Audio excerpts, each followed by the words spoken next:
Também fui contra a maneira como o Flamengo buscou acelerar o reinício do campeonato no Rio de Janeiro, indo até o presidente da República, treinando na marra, depois aí tendo autorização da Prefeitura do Rio, do governo do Estado, enfim, achei um exagero, achei que os meios não faziam nenhum sentido. Agora, inclusive, o time está sem jogar, né? Vai acabar sendo bom para o Clube Carioca, porque o Jorge Jesus saiu, então ganha um tempo para contratar um novo treinador. Mas é curioso observar que toda aquela gritaria quando da volta do futebol no Rio de Janeiro, em parte da imprensa, parte da torcida, não acontece agora. Voltou o campeonato do Ceará, voltou o campeonato em Pernambuco, voltou o campeonato no Paraná, no meio de semana agora volta no Rio Grande do Sul, volta em São Paulo, depois em Minas e por aí vai. E os índices da Covid-19 no Brasil continuam elevados. O Brasil continua ali num segundo posto mundial, atrás apenas dos Estados Unidos, já vamos caminhando para quase 80 mil mortos. Muita gente contaminada, já passando de 2 milhões de pessoas contaminadas, ou seja, os números são elevados, mas, curiosamente, agora não há tanta gritaria. O que eu imagino disso tudo? Independentemente desses equívocos, dessa maneira equivocada como o Flamengo comandou a coisa, meio que na marra, era preciso voltar a jogar e buscar uma forma segura de voltar a jogar.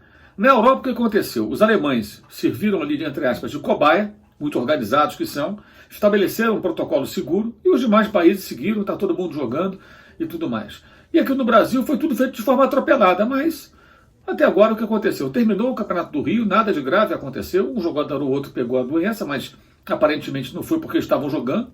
Você vê que o Corinthians estava sem jogar e tinha ali 23 de 33 jogadores contaminados, o Vasco tinha 16. Os caras não estavam no clube, pegaram aonde a doença? Não foi por conta do futebol, né? Talvez até seja melhor os caras jogando e seguindo uma orientação mais rígida dos clubes do que soltos por aí, sem respeitar quarentena nenhuma e de repente se expondo, não só se expondo ao vírus, mas às vezes assintomáticos, que podem ser, e alguns são ou foram, espalhar o vírus para outras pessoas, convivendo com elas, transitando aqui e acolá.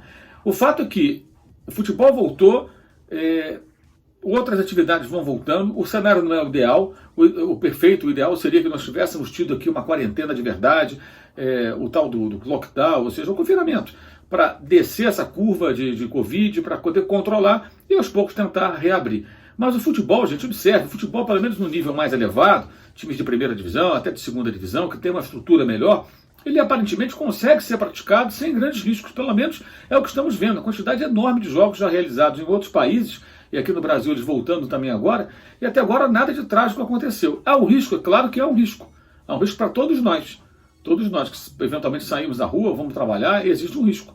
Mas me parece que o futebol está encontrando aí uma maneira de tocar adiante. Mas chama atenção também essa gritaria que houve quando voltou o Campeonato Carioca, e agora não há, muita gente atribui a bairrismo. Eu acho que não.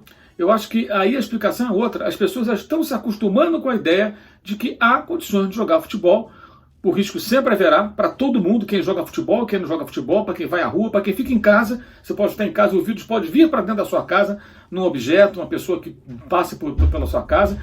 E me parece que aos poucos a gente vai conseguindo entender que é possível sim continuar jogando, com uma série de restrições, mas é o único caminho. E um detalhe importante, a volta do futebol, ela não é a salvação especificamente para os grandes jogadores que ganham altos salários, que são a minoria ali, mas sim para os que ganham menos e para os funcionários dos clubes que dependem das atividades dessas agremiações para que elas tenham receita e possam pagar os salários. São vários clubes com muitos problemas. Nós vemos aí os jogadores do Santos entrando na justiça para romper contrato, reduções de 70% na remuneração durante a pandemia, durante a quarentena, enfim.